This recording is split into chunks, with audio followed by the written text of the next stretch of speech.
हमारी 6 गारंटी है। మా ప్రభుత్వం రేపు అధికారంలో రావడానికి సోనియా గాంధీ గారు ఇచ్చినటువంటి 6 గ్యారంటీలు ఉన్నాయి. सबसे पहली गारंटी महालक्ष्मी, जिसमें हम 2,500 रुपए हर महीने तेलंगाना के महिलाओं को देंगे।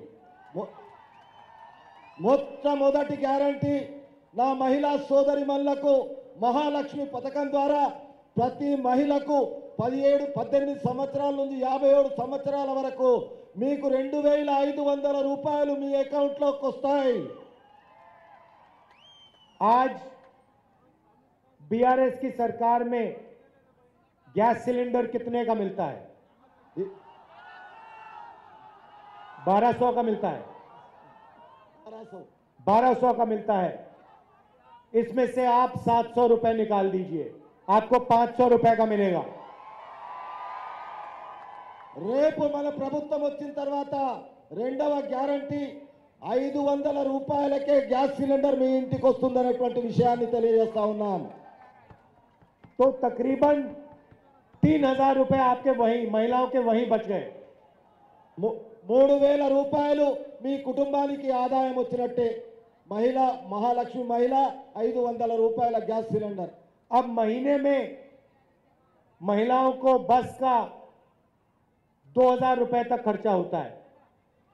చాలా అదృష్టవంతులం మనము.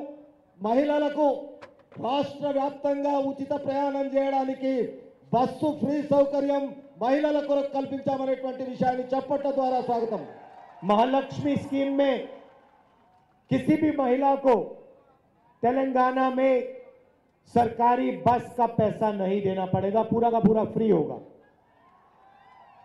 మహాలక్ష్మి పథకం ద్వారా అనుకోండి ఈ రోజు ఉన్నటువంటి మన మహిళలందరూ బస్సులో ఉచితంగా ప్రయాణం చేయడానికి సౌకర్యం కల్పిస్తా ఉన్నాం.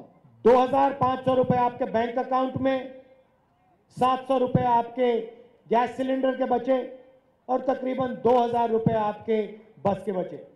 మీరు సార్ చెప్పినట్టుగా 2,500 రూపాయలు మహాలక్ష్మి పథకం, 700 రూపాయలు మీకు గ్యాస్ సిలిండర్ మీద ఆదా మనకు మిగులుబాటు, అదేవిధంగా బస్సులో ప్రయాణం చేయడానికి 2,000 రూపాయలు మీకు మిగులుతుందనేటువంటి मतलब हर महिला के तकरीबन 5,000 रुपए महालक्ष्मी स्कीम के माध्यम से बचेंगे महीने के।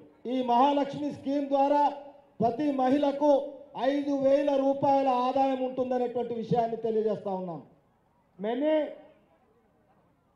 सारे चीफ मिनिस्टर, कांग्रेस पार्टी के चीफ मिनिस्टर से साफ कह दिया है, जितना पैसा विपक्ष के लोग अरबपतियों को देते हैं, स्वयं चोरी करते हैं, उतना पैसा कांग्रेस पार्टी को प्रदेश के गरीब जनता के बैंक अकाउंट में डालना होगा।